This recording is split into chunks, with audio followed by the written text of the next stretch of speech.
प्यारे बच्चों, आज के क्लास में आप लोगों का हार्दिक स्वागत है। आज के क्लास में हम लोग पढ़ेंगे वही BA final year second paper, उसमें भी हम लोग पढ़ेंगे नेतृत्व। ठीक है, बीए फाइनल द्वितीय प्रश्न पत्र, वो भी सैन्य मनोविज्ञान। ठीक है बच्चों, इसमें हम लोग पढ़ेंगे नेतृत्व। चलिए इसके बारे में हम आगे पढ़ते हैं। नेतृत्व का बच्चों अर्थ होता है अगुवाई करना। अगुवाई का मतलब कमांड करना, अब अपने अधिकार में लेके चलना।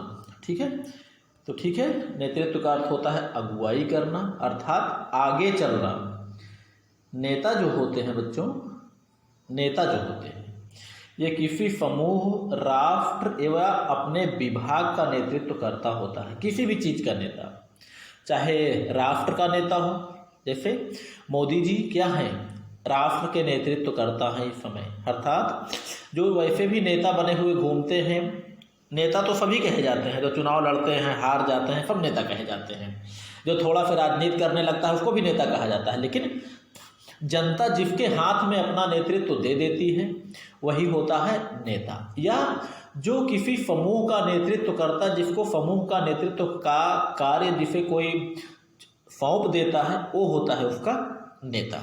जैसे सेना के जो अध्यक्ष होता है, थल सेना अध्यक्ष हैं, तो वो थल सेना के नेतृत्व करता है, थल सेना का नेतृत्व वो करते हैं, इसे थल सेना अध्यक्ष कहा जाता है।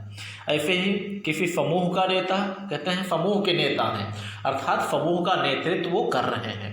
घर का मालिक जो घर का नेता होता है, जो संपूर्ण घर का नेतृत्व करता है। जिला अधिकारी संपूर्ण जिले का नेतृत्व करता होता है। ठीक है, जिसे हम लोग डीएम कहते हैं। थाना अध्यक्ष संपूर्ण अपने थाने के अंतर्गत थाने के जो कर्मचारी होते हैं उनका नेतृत्व करता होता है। सारी संपूर्ण सुरक्षा व्यवस्था अपने क्षेत्र में वो उसके अधीन होता है। ठीक है बच्चों, तो वैसे ही चाहे जो भी विभाग हो, सबका जो नेतृत्व करता होगा उसे ही नेता कहा जाता है। ठीक है, नेता छोटे बड़े विभाग अलग हो सकते हैं, लेकिन नेता वही है जो किसी चीज़ का नेतृत्व करे, किसी का नेतृत्व करे वो उसी का नेता। राष्ट्र का नेतृत्व करे राष्ट्र नेता, राष्ट्रीय नेता। राज्य का राष्ट्र का नेता है, राष्ट्र का नेतृत्व, भारत का नेतृत्व श्री मोदी जी कर रहे हैं।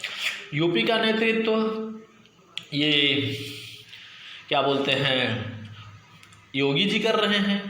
अब बिहार का नेतृत्व देखिए कौन करता है, अभी तक नीतीश कुमार जी कर रहे थे। ठीक है, ठीक है बच्चों, चलिए हम लोग आगे पढ़ते हैं नेतृत्व की परिभाषा। अब देखिए किम्बल यंग, इनके अनुसार इन्होंने क्या कहा है, नेता वह व्यक्ति होता है जो दूसरों पर अपना प्रभुत्व स्थापित करता है, अर्थात वह सबसे प्रबल होता है। नेतृत्व एक प्रभावपूर्ण एवं प्रतिष्ठित स्तर है जो दूसरे के व्यवहार को नियमित करने, मार्गदर्शन करने अथवा व्यवहार का आदर्श निश्चित करने की क्षमता द्वारा अर्जित किया जाता है।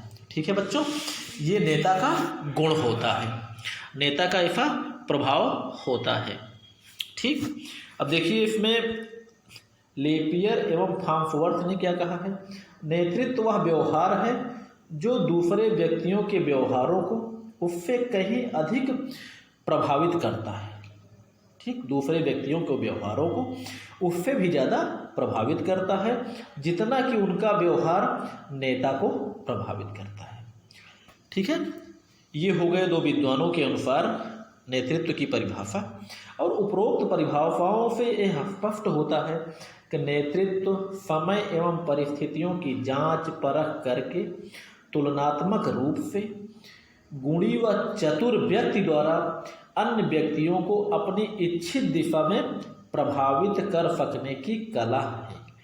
अच्छा नेता बच्चों वही माना जाता है जो भीड़ को भी प्रभावित करने की क्षमता रखता हो या अन्य व्यक्तियों को अपनी बातों से प्रभावित करने की क्षमता रखता हो। अर्थात कितना भी विरोधी हो, कितना भी कैसा भी हो, लेकिन अपने बातों से ऐसा तर्क वितर्क करके, अपनी झूठ सही इसकी कोई गारंटी नहीं होती, अपने बातों से तर्क वितर्क करके उसे जो है अपनी इच्छित दिशा में उसको मोड़ने की जो कला होती है वो एक नेता में होती है, मोड़ सकता है वो।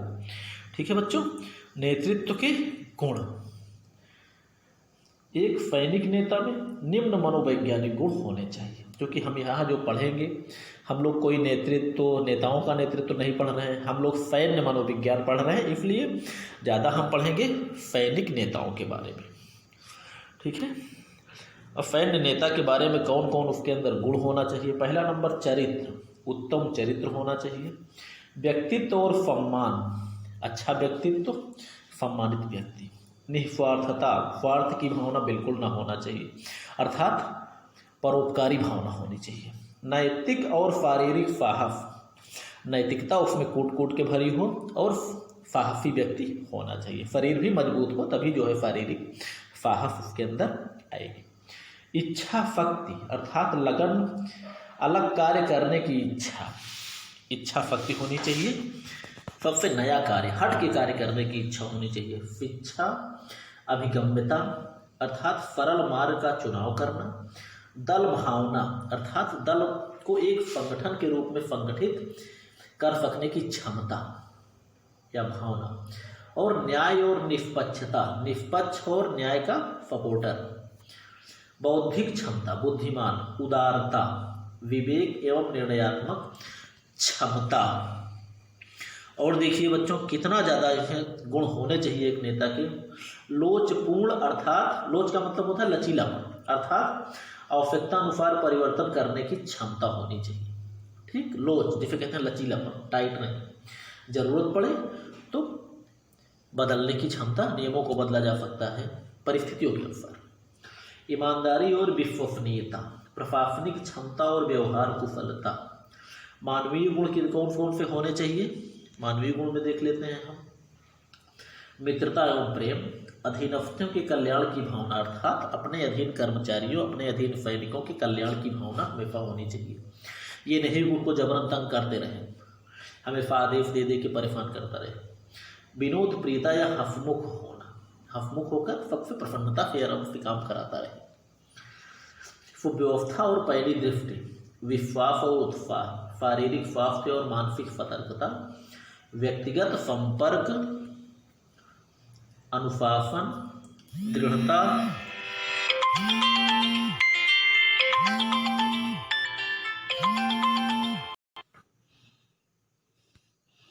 ठीक है।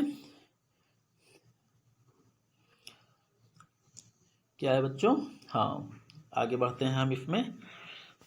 ठीक है, कहाँ तक बढ़े थे हम लोग, ये व्यक्तिगत संपर्क, अनुशासन और दृढ़ता, उदाहरण बनने की क्षमता, विपत्ति शांतचित्त होना या धैर्य रखना विपत्ति के समय, आत्मनियंत्रण, पहल, दूरदृष्टि, कठिन कार्य करने की क्षमता, लोगों से संपर्क की इच्छा, अध्यापन क्षमता या भाषण क्षमता उसको, ठीक है, भाषण क्षमता, वैयक्तिक लोकप्रियता, विश्वासोत्पादकता या विश्वास को बढ़ाना, जिम्मेदारी को निभान करना, व्यवसाय के प्रति गर्व और साहसिक वृत्ति।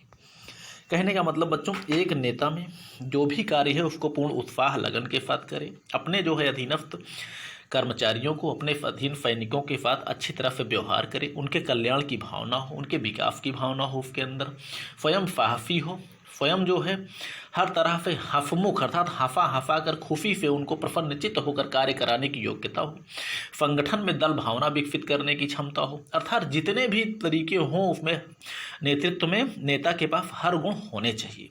ठीक है बच्चों, इसमें इतना सारा गुण लिखा है। चलिए आगे हम लोग पढ़ते हैं नेता के प्रकार।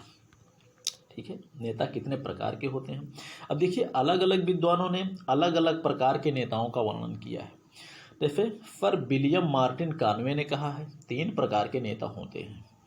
पहला नंबर भीड़ प्रेरक, भीड़ पोषक, भीड़ प्रतिनिधि। 3 प्रकार के नेता कौन कौन, भीड़ प्रेरक जो कि प्रभावशाली भाषण देते हों, जो कि भीड़ जो है प्रेरित हो जाए। ठीक है, भीड़ पोषक, ये जो नेता होते हैं ये भीड़ को एकत्रित करने वाले नेता होते हैं। और भीड़ प्रतिनिधि जो समर्थकों की संख्या बढ़ाने वाले नेता होते हैं। ठीक है बच्चों। भीड़ प्रेरक, प्रभावशाली, जो भाषण देते हैं, भीड़ के लिए एक प्रेरणा स्रोत बनते हैं। भीड़ पोषक, जो भीड़ को एकत्रित करने वाले होते हैं।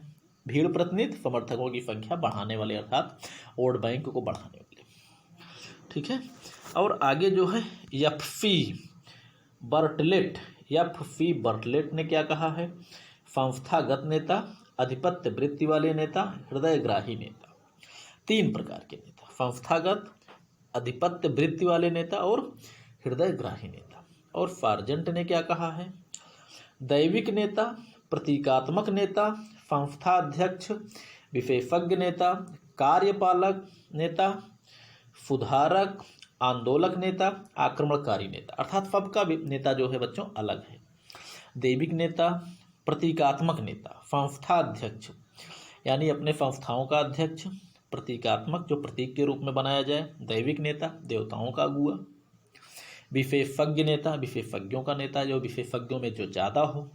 कार्यपालक नेता, सुधारक जो होते हैं समाज के, वो भी नेता होते हैं समाज के। आंदोलक, जो आंदोलनकारी नेता होते हैं वो भी। आक्रमणकारी नेता, कमांडर, सेनापति।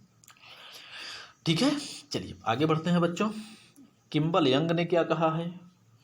नेतृत्व के आधार पर इन्होंने नेताओं का बंटवारा किया है। जैसे राजनैतिक अधिकारी नेता या पॉलिटिकल लीडर, जिसे हम लोग कहते हैं राजनैतिक अधिकारी या पॉलिटिकल लीडर।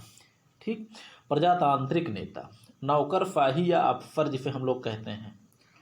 कूटनीतिक नेता, सुधारक नेता, आंदोलन करने वाले नेता, सिद्धांतिक नेता, सिद्धांतवादी नेता।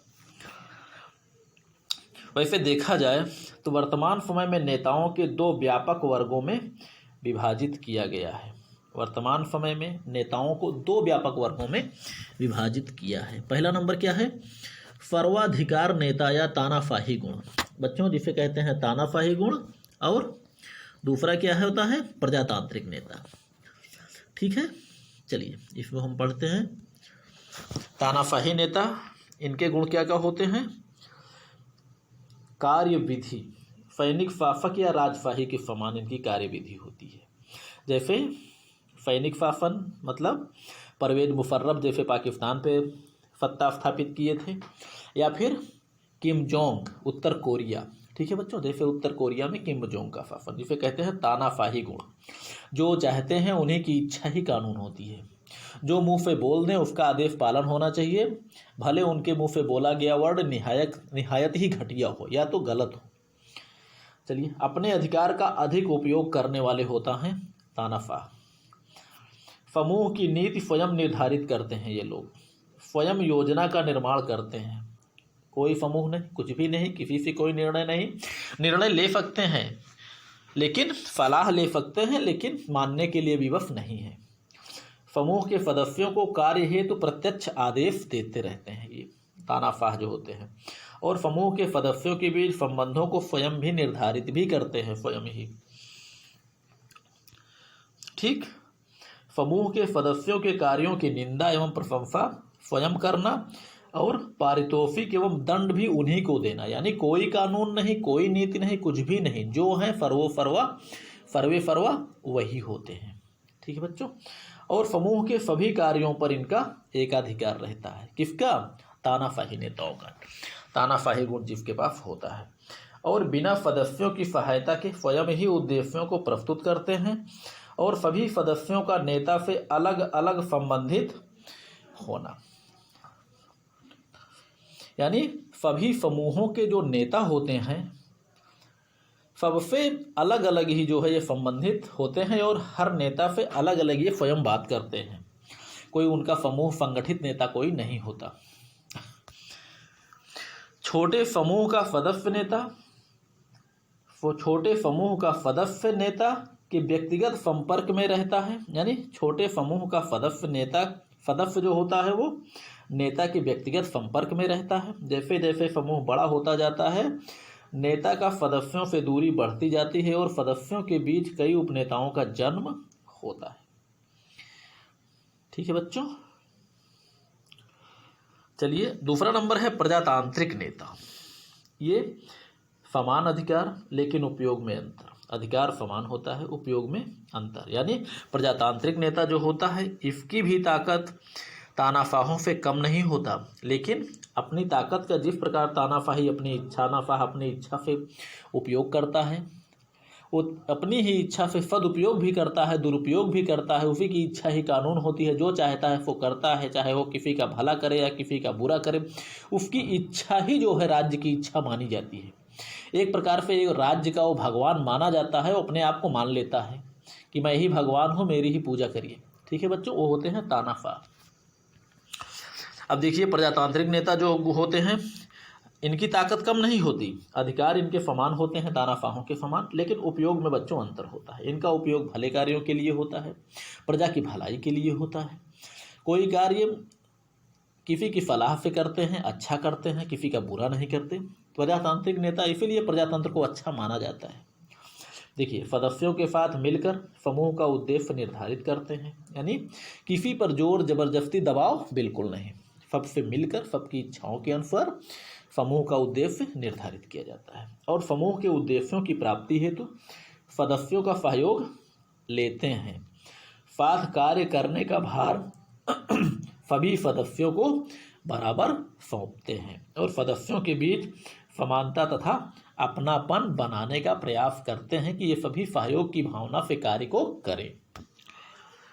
ठीक है बच्चों, और क्या होता है, सदस्यों के बीच पारस्परिक संबंध बनाए रखने का प्रयत्न भी ये करते हैं और सदस्यों को प्रोत्साहन भी देते हैं और प्रलोभन भी देते हैं। प्रलोभन का मतलब होता है बच्चों पारितोषिक देना, कि ऐसा कार्य अगर आपने किया है तो आपको एक पारितोषिक के लायक है और इनाम भी देते हैं ये। और सदस्यों को प्रोत्साहित भी करते हैं अच्छे कार्य के लिए। और सभी सदस्यों को एक दूसरे से मिलने जुलने एवं विचार विमर्श की पूरी छूट होती है, जबकि तानाशाह में एक सदस्य दूसरे से कभी नहीं मिल सकता। प्रजातांत्रिक नेता तानाशाही के विरुद्ध रहता है हर समय।